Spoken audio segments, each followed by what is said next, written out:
गठबंधन तोड़ेगा, गठबंधन तोड़ेगा। ये बीजेपी का नारा जो है ये गठबंधन तोड़ेगा। योगी ने दिया या दिया या किसी ने दिया किसी ने। मोदी योगी ने भी कुछ घर नहीं मिला, नहीं राशन मोदी ने यहाँ तो राशन जो क्या तुम पे दुकान है तो मैं कुछ खीरापुर विधानसभा सीट 2022 के चुनाव में आरएलडी के पास थी, लेकिन तब समाजवादी पार्टी और आरएलडी का गठबंधन था। इस बार आरएलडी का गठबंधन बीजेपी के साथ हो चुका है और बीजेपी ने ये सीट आरएलडी को दी हुई है। लेकिन सवाल ये है कि क्या आरएलडी एक बार फिर से ये सीट निकाल पाएगी या जनता का मूड बदल गया है और गठबंधन बदलने से भी असर हो रहा है और लगातार जो बयानबाजी चल रही है उसका भी असर है। एक साथ रहोगे तो सेफ रहोगे और बटोगे तो कटोगे, यानी एक है तो सेफ है जो नारा बीजेपी की तरफ से दिया जा रहा है उसका कितना असर है। और यहाँ आकर योगी आदित्यनाथ ने जो मुजफ्फरपुर दंगे की याद दिलाई उसका कितना असर इस इलाके में होगा। आज यहाँ के लोगों से ज़रा बात करते हैं और समझते हैं कि चुनावी मूड क्या है यहाँ पर लोगों का। देखिए, वैसे तो आप देखेंगे कि पूरा ये बाजार का इलाका है, बहुत सारे लोग हैं और सबके मन में कुछ ना कुछ चल ही रहा होगा चुनाव को लेकर। क्या नाम है आपका? सत्येंद्र जी, क्या लग रहा है कि एक हैं तो सेफ हैं, बटोगे तो कटोगे, ये नारा बहुत ज़्यादा चल रहा है, तो इसका असर है? कोई नारा नहीं चल रहा। अच्छा, इसका मतलब आप लोगों को क्या समझ में आता है? ठीक है, सब मिलजुल करो और क्या है। क्या लग रहा है कि बीजेपी मिलजुल कर रहने की बात कर रही है या तोड़ रही है? बीजेपी का नहीं पता, हमें तो अपना पता। हम तो मिलजुल कर रह रहे, हमें नहीं पता बीजेपी क्या कर रही है। इस बार क्या लग रहा है कि किसकी हवा है? आरएलडी फिर से ये सीट निकाल पाएगी इस बार बीजेपी के साथ? हमें पता कौन जीतेगा कौन हारेगा ना, हमें इससे कोई मतलब नहीं। आपको क्या लग रहा है कि कौन सी पार्टी ज़्यादा अच्छी है? हमें नहीं कोई पार्टी अच्छी लगती। वोट नहीं देते हैं क्या चुनाव? चुनाव में जोर किसका लग रहा है? किसी का नहीं है अभी जोर, टक्कर है किसी नहीं पता। देखिए, वैसे 4 उम्मीदवार यहाँ पर मुस्लिम समुदाय के हैं, यानी कि समाजवादी पार्टी और साथ ही साथ एएसपी, एमआईएम और बीएसपी, चारों पार्टियों ने यहाँ पर मुस्लिम समुदाय के उम्मीदवार को उतारा है। दूसरी तरफ आरएलडी और बीजेपी के गठबंधन की तरफ से हिंदू समुदाय के उम्मीदवार को उतारा गया है। लोगों के मन में क्या चल रहा है? क्या एक नारा जो चल रहा है कि एक हैं तो सेफ हैं और बटोगे तो कटोगे, जो बीजेपी का नारा है, इस नारे का मतलब आप लोगों को क्या समझ में? गठबंधन तोड़ेगा, गठबंधन तोड़ेगा। ये बीजेपी का नारा जो है ये गठबंधन तोड़ेगा। तो समाजवादी पार्टी का गठबंधन? जी हाँ, यही तोड़ेगा। इसका नारा जो है यही तोड़ेगा। इस नारे का मतलब आप लोगों को क्या लगता है कि तोड़ने की बात हो रही है, जोड़ने की बात? वो लोग तो तोड़ने की बात करते हैं, हम जोड़ने की बात करते हैं कि सब मिल के रहो। हिंदुस्तान हमारा है, किसी के बाप की जागीर नहीं है, हमारा हिंदुस्तान है, इस पे हमारा हक है। हमारा जब आप कह रहे हैं तो किसका? आपका, मेरा, किसका? हम सबका, हिंदू मुस्लिम सिख ईसाई आपस में है भाई भाई, समझे नहीं?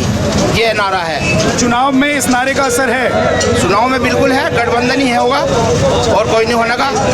लेकिन ये आरएलडी सीट जीती थी पिछली। कहते रहो, हमने बनाया था उसको, जैन चौधरी को हमने बनाया था यहाँ का मंत्री, समझे जी? और आज भी हम गठबंधन के साथ हैं, बस ये है बात। आज भी गठबंधन के साथ हैं और भी बहुत सारे लोग। क्या नाम है आपका?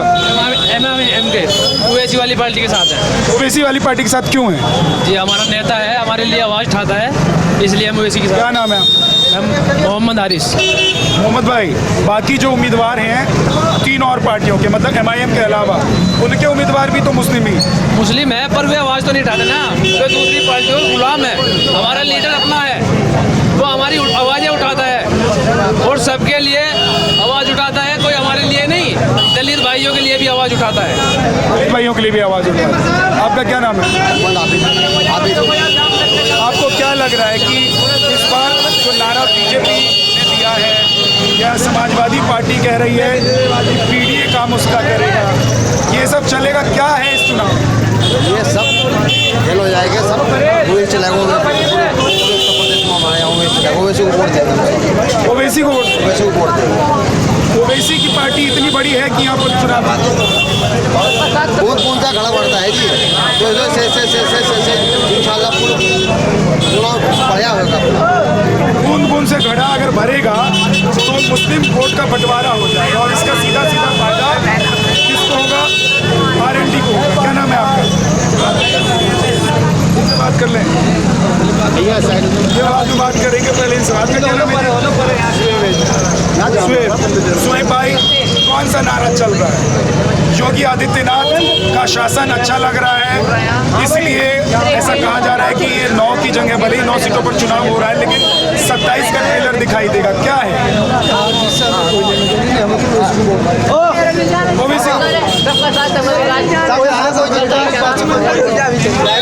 ये तो डराने वाली बात है कि उसको चल रहा है, अच्छा कर रहा है, पर अब तो इसको मायावती की पार्टी भी तो है, मायावती को भी नहीं, आज़ाद की पार्टी को, आज़ाद समाज पार्टी, लेकिन समाजवादी पार्टी भी तो कहती है कि मुसलमान जो हैं वो उनके अपने वोटर हैं। पहले थे, अब नहीं। समाजवादी पार्टी के वोटर अब नहीं। आपका क्या नाम? क्या करते हो? इसकी हवा है। योगी आदित्यनाथ यहाँ पर आए तो उन्होंने जो बातें कही कि देखिए समाजवादी पार्टी का जो प्रत्याशी है यही दंगे का सरगना था। दूसरी तरफ कई सारे नारे चल रहे हैं, बटोगे तो कटोगे, साथ रहोगे तो सेफ रहोगे, एक हो तो नेक हो। तो कुछ भाजपा तो उल्टा उसने भाषण दे रही है। भाजपा तो है तो एक करना अपने हिंदू वोटर को एक करना, लेकिन जो है तुमने पूछा भी, मैंने पूछा कि क्या चल रहा है, कौन सा नारा ज्यादा हिट? पतंग चल रहा है, पतंग चले। Thank you. हमारे नेता है जी, हमारे अखिलेश यादव तो चुप हो जाओ, मुसलमान लोग अपने वोटर वो बताया मैं मसीह हूँ मुसलमानों का, लेकिन बोलते कुछ नहीं, सब चुपचाप।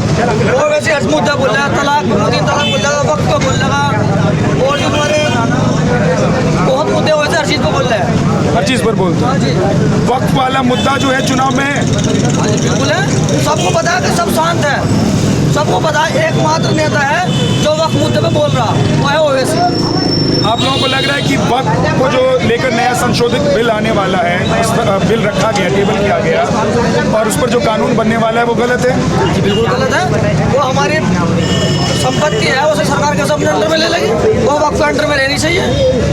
वो लगता है कि आपकी संपत्ति है? हाँ जी बिल्कुल है, उसमें बिल्कुल है, उसमें लगने क्या बात है जी। उससे कभी आपको फायदा हो, वक्त बोर्ड से कभी फायदा होता है? अरे सारा फायदा ही फायदा है, वक्त बोर्ड हमारा है, संपत्ति हमारी है, सारे फायदे है, सरकार के अंडर में आपने क्या इस बार किसके पक्ष में हवा ज़्यादा लग रही है? नारे हैं कई सारे, एक है तो नेक है, कटोगे तो कटोगे।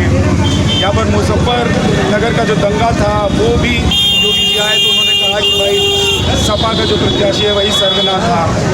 आरएलडी का उम्मीदवार एक बार फिर से मैदान में है, ओवैसी का उम्मीदवार भी यहाँ पर मैदान में है।